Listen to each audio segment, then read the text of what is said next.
This is Building Vocabulary Skills, Chapter 4. I'm going to say the words for you.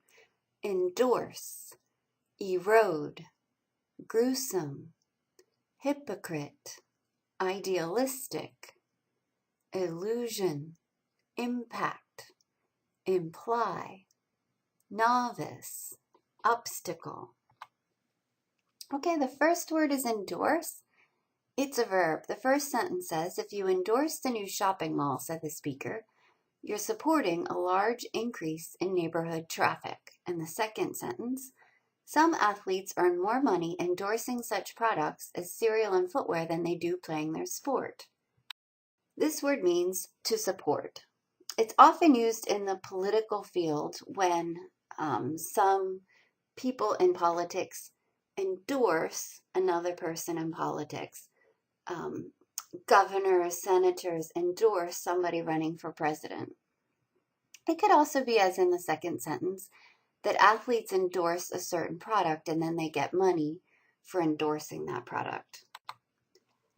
The second word is erode. It's a verb. As water eroded the topsoil, the tree roots beneath it became more and more visible.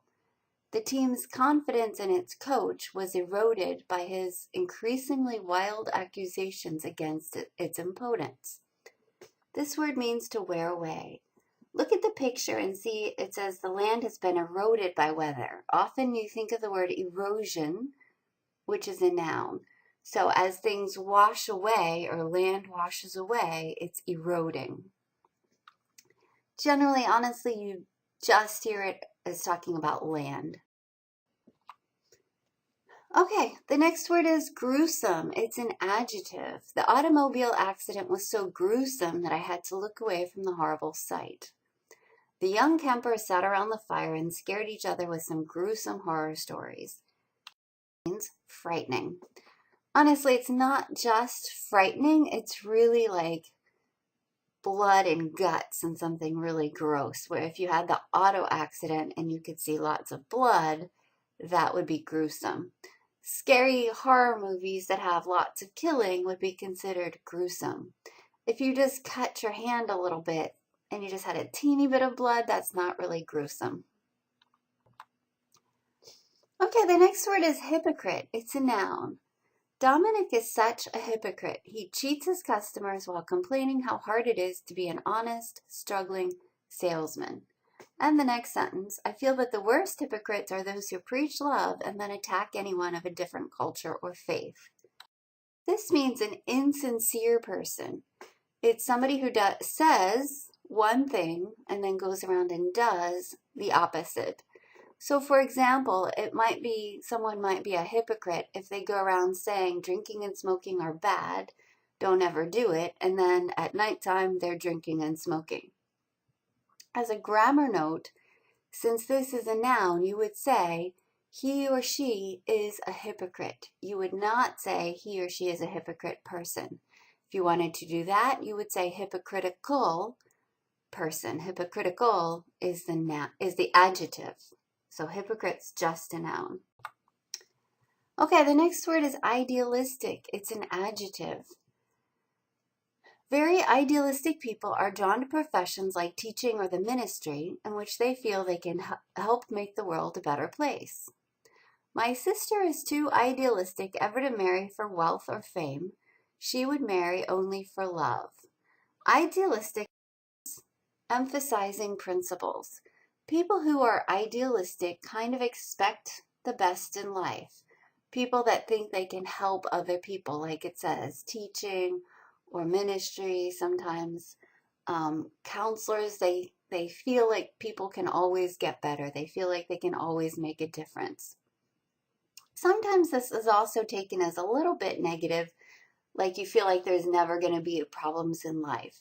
So if you said, I'm going to get married and we're never going to fight, that would probably be idealistic, because if you get married, you're probably going to argue at least a little bit. Okay, so idealistic. Okay, the next word is illusion. It's a noun. People lost in the desert sometimes experience the illusion that there's a lake right in front of them, like an oasis. The idea that the sun sets and rises is an illusion. It's really the earth that is turning away from and then towards the sun. This word is a false impression. Generally, it's mostly used for magic tricks, like somebody that does magic, you could say does illusions, as in making somebody appear to rise from the bed and just kind of be in midair, or pulling quarters from somebody's ear. That would be an illusion.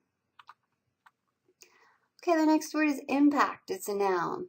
When birds accidentally fly into windows, the impact of hitting the glass often kills them. The boxer punches with such power that the impact of his uppercut can knock out most opponents. This means a force. So it's the impact of something that has consequences.